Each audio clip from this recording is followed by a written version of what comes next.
It was just trying to understand how hitters see the ball, and then what can I do with the ball to try to trick them. If I'm going to throw a changeup, I know it's not worth it unless I've thrown a low fastball for a strike. I never told this to anybody, but he called his own pitches. I think it's pretty amazing how he did it. So how he caught the ball from Eddie determined what the next pitch was going to be. When he threw that pitch, he go fastball away, fastball inside. There was nothing better than facing Barry. Me and Barry gotten to be friends, and so you have that little inner competition. It's not hard to throw 4 pitches, you know, in the right-handed batter's box. Greg Maddux exposed the 8 biggest cheaters who ruined the game. And yeah, when fans watched these players destroy records and defy nature, they said it out loud. He is a freaking cheater. While others bulked up in ways that made no biological sense and bent every rule they could find, Maddux stayed clean and proved that intelligence beats artificial power every time. His 355 wins came from a mind sharper than any substance could create. He made cheaters look foolish without saying a word, just by being himself. I am Mason, and this is Baseball Icons. Baseball has always had rule benders: spitballs, scuffed balls, corked bats. That was the old game. Those were individual tricks, small edges guys tried to grab. But something changed fundamentally in the late 1990s and early 2000s. The cheating stopped being individual tricks and became systematic fraud on an industrial scale. Players did not just doctor a ball here and there. They chemically redesigned their entire bodies, using substances that did not show up on tests. They used technology to steal signs in real time, turning the pitcher-hitter battle into a rigged game. The sport itself started to warp under the weight of this deception. Records that seemed impossible for entire generations suddenly fell in a single summer. Pitchers who should have been declining were somehow throwing harder at 45 than they did at 25. Home runs flew out of parks at rates that defied natural human limits. And right in the middle of this chaos stood Greg Maddux, a pitcher throwing 87 miles per hour and dominating hitters who were supposedly superhuman. That contrast told the whole story. If you want to understand the real impact of these cheaters and what they cost the game, hit that hype button right now and give this video some hype. Maddux proved what real greatness looks like when it is built on actual skill instead of shortcuts. These 8 names show exactly what happens when players choose the easy path over the hard one. The gap between them is not just about statistics. It is about legitimacy, integrity, and what it means to truly earn something. And once you lose that legitimacy, you never get it back. Number 8, the 2017 Houston Astros. This one hits different because it happened right in front of our eyes in the modern era. No anonymous surveys that leaked years later. No secret reports that dropped a decade after the fact. The Astros cheated brazenly in 2017 and won a World Series doing it, celebrating on the field while the whole scheme was active. They set up a camera in center field aimed directly at the catcher, positioned perfectly to see every sign. They decoded the signs in real time using video feeds and personnel watching monitors. Then they banged a trash can to tell their hitters exactly what pitch was coming. Bang once for off speed. No bang for fastball. It was that simple, that crude, and that absolutely devastating to the fundamental competition. For a pitcher like Greg Maddux, this form of cheating is actually worse than steroids in many ways. Way worse. Maddux built his entire Hall of Fame career on deception and misdirection. His fastball sat in the mid-80s, while others were regularly hitting high 90s with enhanced velocity. He did not overpower anyone through sheer force. He made hitters guess wrong on every single pitch. He made a pitch look like a strike until it dove out of the zone at the last second. He made a ball look completely hittable until it painted the black corner perfectly. Take away that deception element, and Maddux loses his greatest and most valuable weapon entirely. The trash can banging scheme did exactly that to every pitcher who faced them. It turned every at-bat into a guessing game, where the hitter already knew the answer before the pitch was even thrown. Some people in the research material speculated that if Maddux had faced the Astros during that 2017 season, he would have figured out the scheme between innings because his mind processed information that fast. He would have started changing signs mid-game just to mess with them and expose their system. He would have noticed patterns and blown the whole thing wide open because his baseball intelligence operated on a different level than everyone else. But that is the real tragedy here. Clean players competing fairly should not have to become detectives and investigators just to compete on a level playing field. The consequences eventually came when the scheme was exposed. Manager A.J. Hinch got suspended for the entire 2020 season. General manager Jeff Luhnow got suspended for the same period. Both were fired by the Astros organization shortly after. But here's what made fans absolutely furious and bitter. The players who actually executed the scheme got complete immunity from punishment. Every single player who participated in the trash can banging walked away without any suspensions, fines, or consequences because they agreed to testify and cooperate. No suspensions, no fines, absolutely nothing. The official justification was that Major League Baseball needed their full cooperation to understand the complete scope of the cheating. But to fans watching at home, it felt like the people who actually cheated on the field got rewarded while the coaches and executives took all the fall. The anger has not faded even years later. When the Astros travel to away stadiums now, fans boo relentlessly and mercilessly for 9 full innings. People bring fake trash cans to games and bang on them mockingly. The resentment runs deep and toxic throughout baseball. And it absolutely should. Because unlike steroids, which at least required individual risk and personal commitment to use, the Astros scheme was completely institutional and organizational. It was planned, coordinated, and executed by an entire team working together. They did not just cheat the written rules of baseball, they broke the fundamental contest between pitcher and hitter that the entire sport is built around. That contest is supposed to be simple and pure. I throw, you try to guess what is coming. We see who is smarter and better prepared. The Astros turned it into something completely different and unfair. I throw, you already know exactly what is coming. I lose before the pitch is even released. For a cerebral and intelligent pitcher like Maddux, that is not just unfair competition. It is an insult to everything the game is supposed to represent and stand for. And the absolute worst part of this entire scandal is that the Astros still have their 2017 championship trophy. The title was never vacated or taken away. The championship banners still hang in their stadium. The World Series rings are still worn by players. So the lesson the league sent to everyone was painfully clear. Cheat systematically as an organization, win a championship title, and even if you eventually get caught and exposed, you still keep everything you stole. Now let's establish what clean excellence actually looked like during this corrupt era. Greg Maddux played 23 full seasons at the highest level and won 355 games during that span. He won 4 consecutive Cy Young Awards from 1992 to 1995, an absolutely dominant peak. He earned 18 Gold Gloves over his career, which remains a record for any player at any position in baseball history. His career ERA was 3.16, and that number was achieved during one of the highest scoring offensive eras in baseball history when runs were cheap. And he did it all with a fastball that barely touched 88 miles per hour on his best day. While other pitchers were chemically boosting their velocity into the high 90s and even touching 100, Maddux was relying entirely on his brain and his precision. People called him the professor for a very specific reason. His mind processed information faster than anyone else on the field, including hitters and coaches. He studied hitters obsessively like it was a full-time science project. He remembered specific at-bats from years earlier and used that stored memory to set up future confrontations. One particular story captures this mental dominance perfectly. Back in 1993, Dave Martinez got a clutch hit off Maddux in a full count situation with the bases loaded and the game on the line. 7 full years later, the exact same scenario happened again in a game. Same count, same bases loaded situation, same pressure moment. Maddux remembered that 1993 pitch and exactly what Martinez did with it. So this time, 7 years later, he adjusted his approach completely. He threw a different sequence and struck Martinez out to end the threat. That is not physical talent or genetic gifts. That is pure intellectual dominance and commitment to craft. Maddux turned pitching into a chess match where he was always 3 or 4 moves ahead of the hitter. His strikeout to walk ratio of 3.37 over his entire career shows elite precision and control at the highest level. He did not waste pitches unnecessarily. He did not give hitters free passes to first base. Every single throw had a specific purpose in a larger plan. His strategy was built on movement, deception, and narrowing the strike zone psychologically.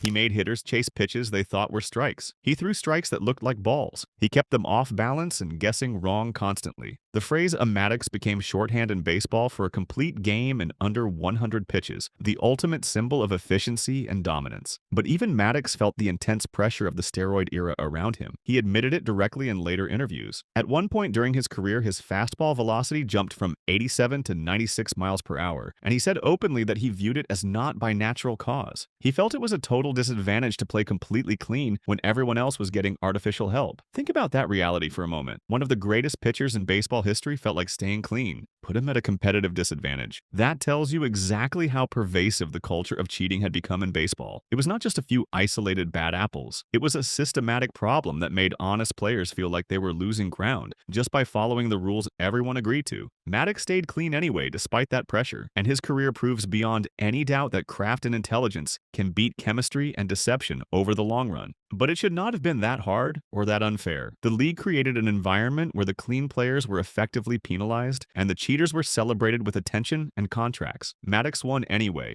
but imagine how much greater he could have been if he did not have to fight uphill against artificially enhanced competition every single game. Number 7. Sammy Sosa. Sosa has 2 distinct scandals attached to his name, and neither one helped his reputation with fans or voters. In 2003, his bat shattered during a game against the Tampa Bay Devil Rays. When it broke apart on contact, everyone in the stadium could see what was hidden inside. Cork? Sosa claimed it was a batting practice bat that he accidentally used in a real game by mistake. Nobody believed that explanation then, and nobody believes it now. The explanation was absolutely ridiculous on its face. Professional hitters at the highest level do not mix up their game bats and practice bats. They know exactly which bat they are grabbing every single time. The feel, the weight, everything is different. The league suspended him for 7 games as punishment, and that should have been the end of the story. But then the second shadow appeared over his career. In 2003, Major League Baseball conducted an anonymous survey test to figure out exactly how widespread steroid use really was across the sport. The results were supposed to stay completely secret and confidential. But in 2009, a major newspaper report leaked that 104 players tested positive in that anonymous survey. Sosa was reportedly one of those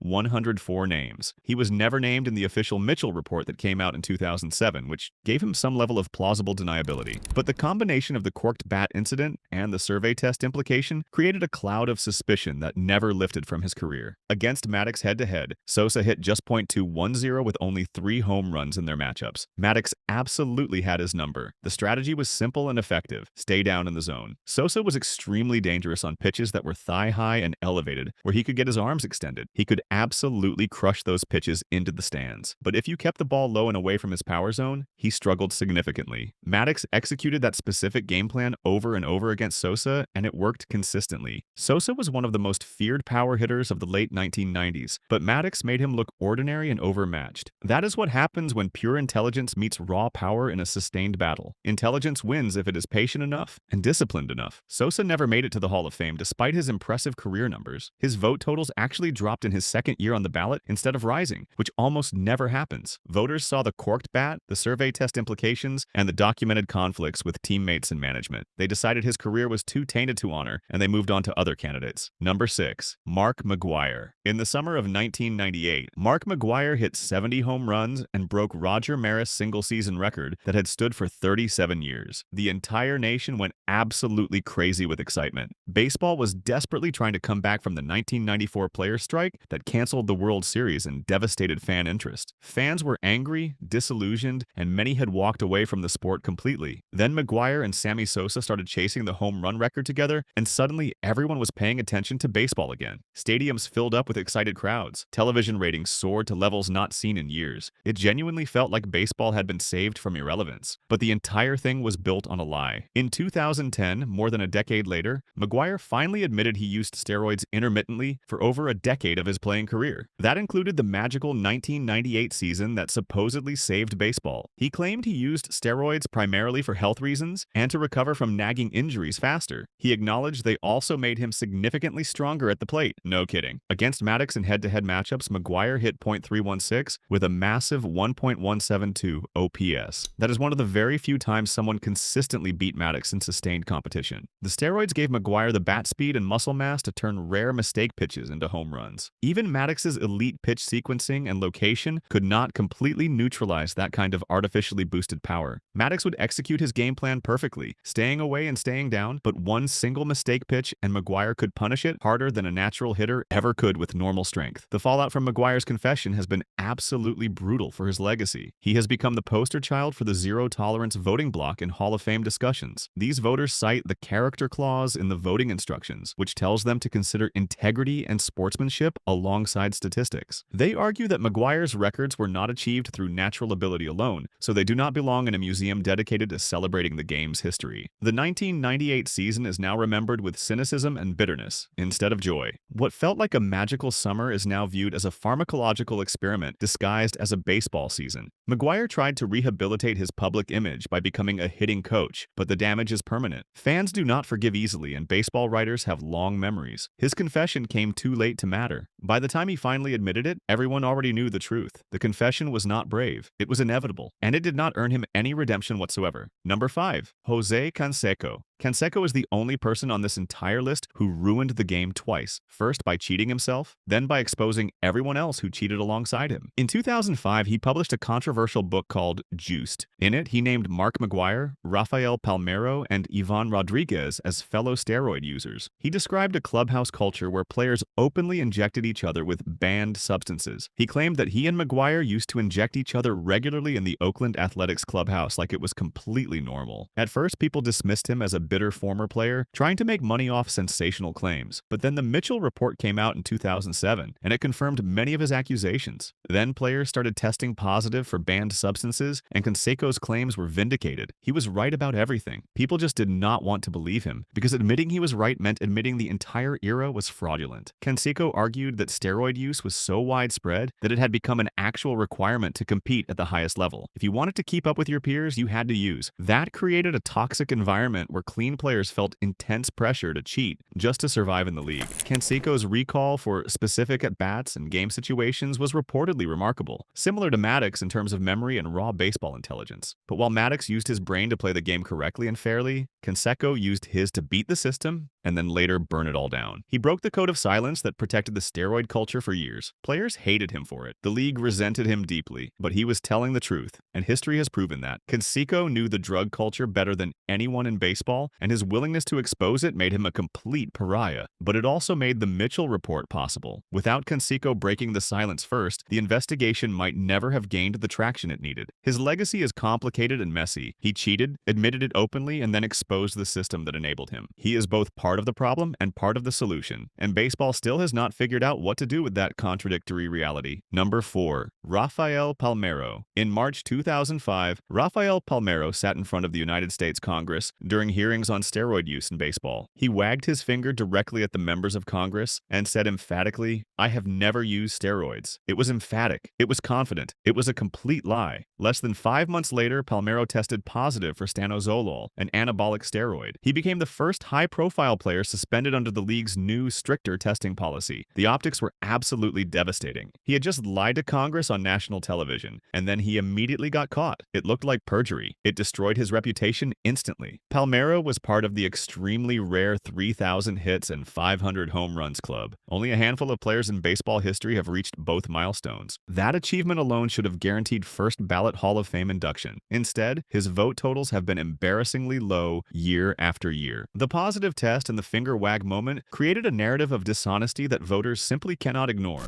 Palmeiro later claimed that the banned substance came from a B12 injection given to him by a teammate. He called it a mistake and a lack of due diligence on his part, but the explanation felt weak and implausible. Professional athletes at that level know exactly what they are putting in their bodies. They have teams of trainers and doctors monitoring everything. The idea that he accidentally took a banned substance by accident just does not hold up under scrutiny. Maddux, by contrast, was elected to the Hall of Fame with 97.2% of the vote. His numbers were built on natural talent and relentless study. No shortcuts, no excuses, no asterisks. The gap between Maddux's career and Palmeiro's career is not just statistical, it is fundamentally moral. Maddux's legacy is completely secure. Palmeiro's is permanently tarnished, and the difference came down to one choice: stay clean or cheat. Maddux stayed clean. Palmeiro did not, and that single choice defined how history remembers them. Number 3. Roger Clemens. If Barry Bonds was the face of offensive steroid use, Roger Clemens was his pitching counterpart. In 2007, the Mitchell report named him 82 times. The report, spearheaded by Senator George Mitchell, relied heavily on testimony from Brian McNamee, Clemens's former strength coach. McNamee claimed he personally injected the pitcher with steroids and human growth hormone on multiple occasions. Clemens denied everything aggressively. He said the injections were merely vitamin B12 and lidocaine for pain management. In 2008, he testified before Congress and maintained his innocence under oath. He was later acquitted of perjury charges in a court of law, but the court of public opinion and the Hall of Fame voters have been far less forgiving. Clemens's career longevity is the most suspicious part of his entire story. He pitched at an elite level well into his 40s. At age 45, he rejoined the Yankees mid-season and was still throwing hard and dominating hitters. That kind of sustained performance defies normal human aging. Most pitchers experience steep declines in their late 30s. Clemens seemed to get better. His career wins above replacement reached 138.7, a massive number that many believe was inflated by his ability to avoid natural decline through chemical enhancement. Compare that to Maddux, whose career WR was 106.6, but whose peak era share was 41.1, higher than Clemens. Maddux dominated during the heart of the steroid era without any artificial help. Clemens maintained dominance longer than biology should have allowed. That difference matters. Maddux aged like a normal pitcher. His velocity dropped, his body slowed down, and he adjusted his approach to compensate. He stayed effective by getting smarter, not by staying unnaturally strong. Clemens, on the other hand, seemed to defy aging entirely. He was still throwing mid-90s heat in his mid-40s. The Mitchell report suggested that human growth hormone allowed older players to recover faster and maintain peak performance levels, far beyond what was naturally possible, and Clemens became the symbol of that. He is still not in the Hall of Fame. Despite the acquittal, despite the denials, voters remain deeply skeptical. The shadow of the Mitchell report and McNamee's testimony is too large to overcome. And the fact that Clemens aggressively denied everything instead of admitting fault probably made it worse. Fans and writers might have forgiven a confession. They are less likely to forgive what looks like perjury. Number 2, Alex Rodriguez. Alex Rodriguez represents the second wave of the steroid crisis. While the Mitchell report focused primarily on the late 1990s and early 2000s, the biogenesis scandal in 2013 proved that elite players were still finding sophisticated ways to cheat. Rodriguez was at the absolute center of it. The investigation revealed that he was a regular client of a Florida clinic run by Tony Bosch. The clinic allegedly provided human growth hormone and other performance enhancers to professional athletes. Rodriguez received a massive 211-game suspension, later reduced to 162 games. That remains the longest non-lifetime ban in Major League Baseball history. The biogenesis case highlighted a critical flaw in the testing system. The investigation did not rely on traditional drug tests. It was based on documents, financial records, and testimony. This is called a non-analytical positive. It means players could still cheat as long as they used substances sophisticated enough to evade urine and blood tests. Rodriguez had already admitted to using steroids from 2001 to 2003 during his time with the Texas Rangers, but the biogenesis scandal showed he had not stopped. He kept looking for edges even after the league supposedly cracked down. His career stats are impressive: 696 home runs, 3 MVP awards, and more than 10 wins above replacement in multiple seasons. But those achievements are now viewed through the lens of suspicion. How much of that was natural talent,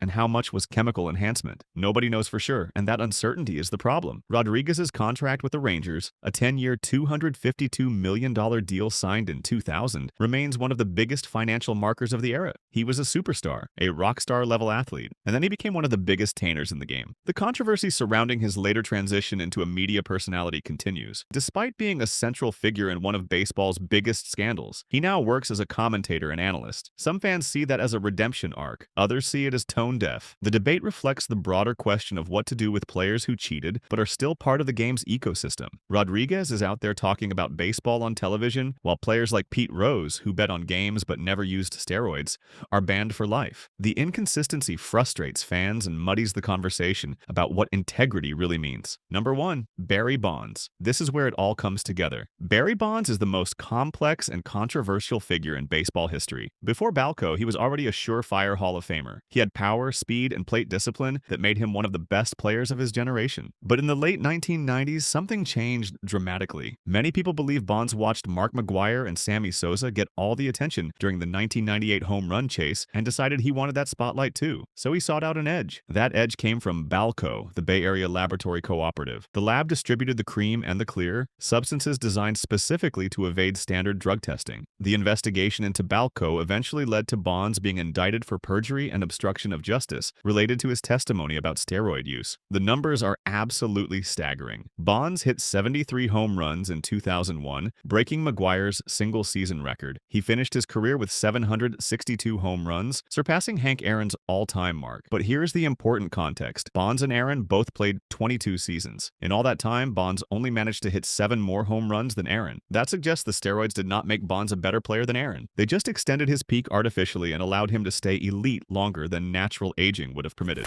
The chess match between Maddux and Bonds has become legendary. In their head-to-head matchups, Maddux held Bonds to a .243 batting average. In 74 plate appearances, Maddux walked him 17 times, allowed 5 home runs, and struck him out 11 times. The strategy was clear: stay away, stay down, and minimize damage. Do not give Bonds anything in the middle of the plate where his power could take over. Bonds was looking for a specific pitch in a specific zone. He would wait all day for Maddux to make a rare mistake. Maddux knew that, so he pitched around him constantly. Interestingly, Maddux once said he found Jeff Kent to be a tougher out than Bonds. Kent's approach was less predictable. Bonds had become so focused on power in his later years that his strategy was more readable. That is the irony. The steroids made Bonds physically stronger, but they may have also made him mentally more one-dimensional. The psychological aspect of their matchups reveals how both players thought. They used the same language to describe their goals. Maddux wanted to stay away and stay down. Bonds wanted to wait for a mistake and crush it. Both understood the game within the game, but Maddux was doing it with his natural brain and natural body. Bonds was doing it with chemical assistance. That is the core difference. Maddux's greatness is unquestioned because it was earned. Bonds' greatness will always have an asterisk because nobody knows how much of it was real and how much was manufactured. Bonds is still not in the Hall of Fame. Despite being one of the most dominant players ever, despite breaking the most famous record in sports, voters have kept him out. The character clause gives them cover. The argument is that the Hall of Fame is supposed to honor players who exemplified integrity and sportsmanship, not just raw performance. Bonds failed that test. Some voters argue he was naturally great and would have been a Hall of Famer even without steroids. That is probably true, but the problem is we will never know for sure where natural Bonds ended and enhanced Bonds began. That uncertainty is his legacy, and it is a tragedy, because if he had stayed clean, his career would have been celebrated without reservation. Instead, it is debated, questioned, and doubted. The institutional failure runs deeper than individual players. Commissioner Bud Selig presided over the entire steroid era. Under his leadership, the league saw massive financial growth, driven largely by the home run explosion. Critics argue that Selig knowingly looked the other way because the increased offense was extremely good for business. After the 1994 strike devastated fan interest and led to the cancellation of the World Series, the league was desperate for a resurgence in popularity. The McGwire and Sosa chase in 1998 provided exactly that. Suddenly, stadiums were full again. Television ratings were up. Revenue was pouring in. So the league had a clear financial incentive to ignore the obvious signs of steroid use. Players were getting bigger, faster, stronger in ways that defied biology. And nobody in leadership did anything about it until the scandal became too big to ignore. This created an environment of normalized deviance. When the rules are not enforced, breaking them becomes normal. Players felt pressure to cheat just to keep up with their competitors. Clean players were penalized for staying clean. That is institutional failure at the highest level. The league created the problem by refusing to address it until it exploded publicly. Selig was eventually inducted into the Hall of Fame himself, which many voters find hypocritical. The players who fueled his success and his revenue growth are being barred from the Hall for the exact same actions that he enabled by looking the other way. The inconsistency is glaring. Either everyone involved in the steroid era shares blame, or nobody does. Right now, the punishment is falling almost entirely on the players, while the executives who profited walk away clean. The Hall of Fame voting process has become the battleground where this debate plays out. The character clause instructs voters to consider integrity, sportsmanship, and character. That vague language has allowed 4 distinct voting blocks to form. The zero-tolerance voters believe any link to steroids, whether a positive test or even just suspicion, is enough to bar a player for life. The evidence-based voters are willing to vote for players with whispers of use but will exclude those with definitive proof, like indictments or positive tests. The elite exception bloc believes players like Bonds and Clemens were so naturally talented that they would have been Hall of Famers without steroids, so they deserve induction despite their transgressions. The performance-only voters argue the Hall of Fame is a historical museum and should record what happened on the field regardless of how it was achieved. These 4 groups cannot agree, and that deadlock has kept some of the era's biggest names out of Cooperstown. The result is a Hall of Fame that increasingly does not reflect the reality of the game's history. The steroid era happened. Pretending it did not by excluding everyone involved does not change that, but rewarding cheaters by enshrining them does not feel right either. So the debate continues, year after year, with no resolution in sight. But here's what matters most. Greg Maddux did not expose these cheaters by yelling about them. He did not write tell-all books or give inflammatory interviews. He exposed them by proving that clean excellence still worked. While others were chemically redesigning their bodies, Maddux was studying hitters and refining his craft. While others were looking for shortcuts, Maddux was putting in the work. And at the end of 23 seasons, he had 355 wins, 4 Cy Young Awards, 18 Gold Gloves, and a 3.16 ERA achieved during the highest scoring era in baseball history. He did it with an 87-mile-per-hour fastball and a brain that processed information faster than anyone else on the field. That is the legacy that lasts. Bonds, McGwire, Clemens, Rodriguez, Palmeiro, Canseco, Sosa, and the Astros all have their records in the books. But those records come with mental asterisks that fans and historians will never remove. The public attaches doubt to their achievements. Was it real or was it manufactured? Did they earn it or did they steal it? Those questions do not get asked about Maddux. His greatness is unquestioned because it was built on legitimate skill and relentless intelligence. The lesson is clear. Legitimacy matters more than pure output. Cheating might give you a temporary peak, but it destroys your legacy permanently. permanently. Maddux proved that the right way still works. You can still dominate without artificial help. You can still win without bending the rules. And when your career is over, you can stand in Cooperstown with your head held high, knowing that everything you achieved was real. The cheaters do not get that peace. They have to live with the knowledge that their accomplishments will always be questioned. They traded long-term respect for short-term success, and the trade was a terrible deal. Baseball has moved into a new era now. Advanced data and wearable technology are changing how the game is played, but the lessons of the steroid and sign-stealing eras remain relevant. The value of the game is not in the height of the home run or the speed of the pitch. It is in the legitimacy of the contest. When that legitimacy is compromised, the entire sport suffers. Fans stop trusting what they see. Records lose meaning. History gets rewritten with doubt and suspicion. Greg Maddux, standing as the clean benchmark, provides the perspective needed to understand that truth. Cheating may provide a temporary advantage, but mastery of the craft ensures lasting immortality. The ongoing Hall of Fame debate ensures that Bonds, Clemens, and the others will remain at the forefront of baseball discourse for decades. They will serve as permanent reminders of the fragile balance between innovation and integrity. Whether through chemical means or technological espionage, their attempts to ruin the game only highlighted the brilliance of those who played it the right way. Maddux did not need to cheat to be great. He just needed to be smarter than everyone else. And he was. That is how you expose cheaters. Not by calling them out, but by making them irrelevant through your own excellence. So if you appreciate what Maddux represents, hit that like button, subscribe to Baseball Icons, and drop a comment about which players' fall from grace hit you the hardest. Because this conversation is not over. As long as the Hall of Fame keeps debating these names, we will keep talking about what integrity means and why it matters. Maddux gave us the answer. Now it is up to the rest of baseball to listen.